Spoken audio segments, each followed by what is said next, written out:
Hello students, Units and Measurement chapter பார்த்துட்டு இருக்கிறோம் NEET Physicsல.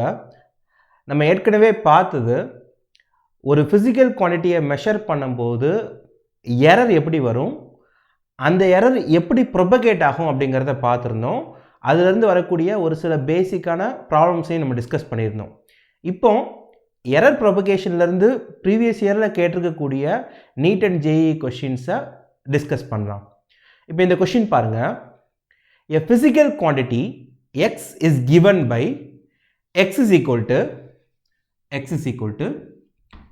a square b cube divided by c root d.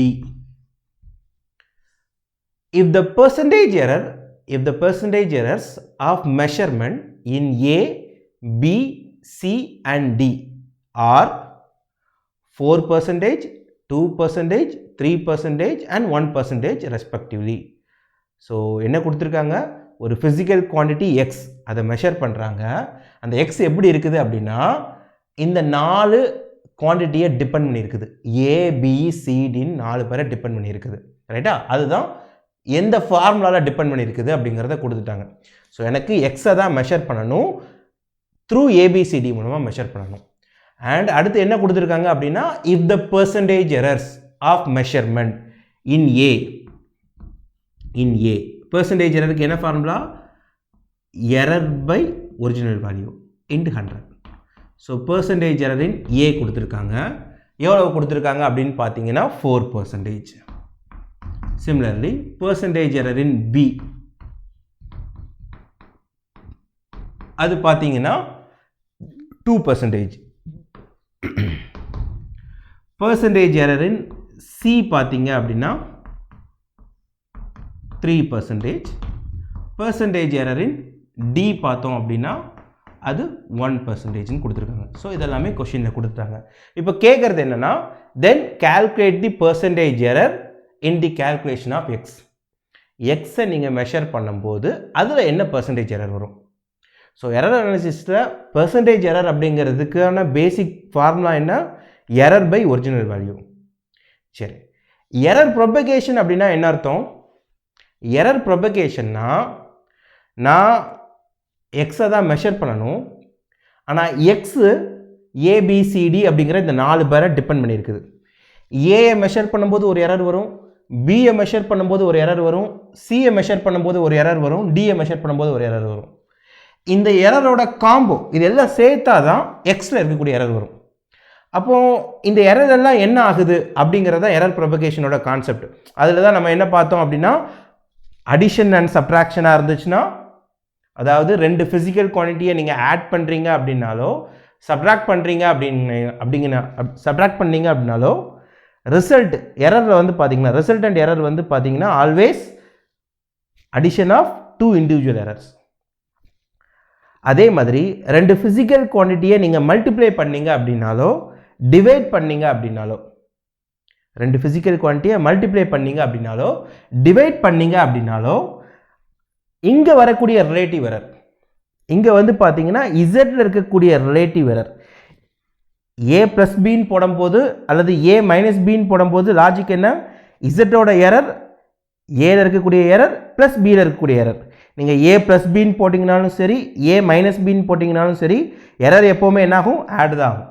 ஆனா multiplication division அப்புறம் power a power n இப்படி வந்துட்டாங்க அப்படினா நீங்க வெறும் எரர் பார்க்க கூடாது, எதை பார்க்கணும், ரிலேட்டிவ் எரர் பார்க்கணும்.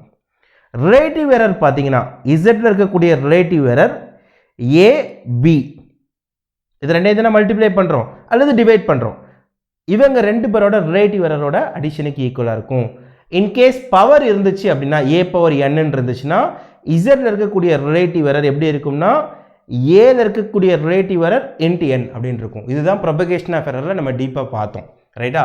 இப்போ அந்த லாஜிக் படி ஈஸியா நம்ம என்ன பண்ணிரலாம் அப்படினா x ல இருக்கக்கூடிய ரிலேட்டிவ் எரரை போடுறோம். delta x by x into 100 ன்னு போடும்போது இங்க a b c d நாலு பேருமே என்ன இருக்காங்க அப்படினா a b இது ரெண்டும் மல்டிப்ளை ஆகிட்டு இருக்குது a ஸ்கொயர் b கியூப் இது ரெண்டும் மல்டிப்ளை ஆகிட்டு இருக்குது c பை ரூட் d டிவிஷனில் இருக்குது ஸோ மல்டிப்ளிகேஷனில் இருந்தாலும் சரி டிவிஷனில் இருந்தாலும் சரி நம்ம என்ன தான் பார்க்கணும் ரிலேட்டிவ் எரர் தான் பார்க்கணும் அண்ட் ஆல்சோ பவர் இருந்தாலும் ரிலேட்டிவ் எரர் தான் ஸோ a ஸ்கொயர்னு இருக்கா பவரில் இருந்தால் என்ன பண்ணணும் ரிலேட்டிவ் எரரை அந்த பவரில் இருக்கக்கூடிய நம்பரால் மல்டிப்ளை பண்ணணும் ஸோ a ஸ்கொயர் அப்படின்னா ஏயோட கான்ட்ரிபியூஷன் எக்ஸில் வரக்கூடிய எரருக்கு ஏயோட கான்ட்ரிபியூஷன் எவ்வளோனா 2 into delta A by A into 100 ஏயோட percentage error double the time ஆகும் ஏன்னா ஸ்கொயராக இருக்குது பிக்கு என்ன வரும் 3 into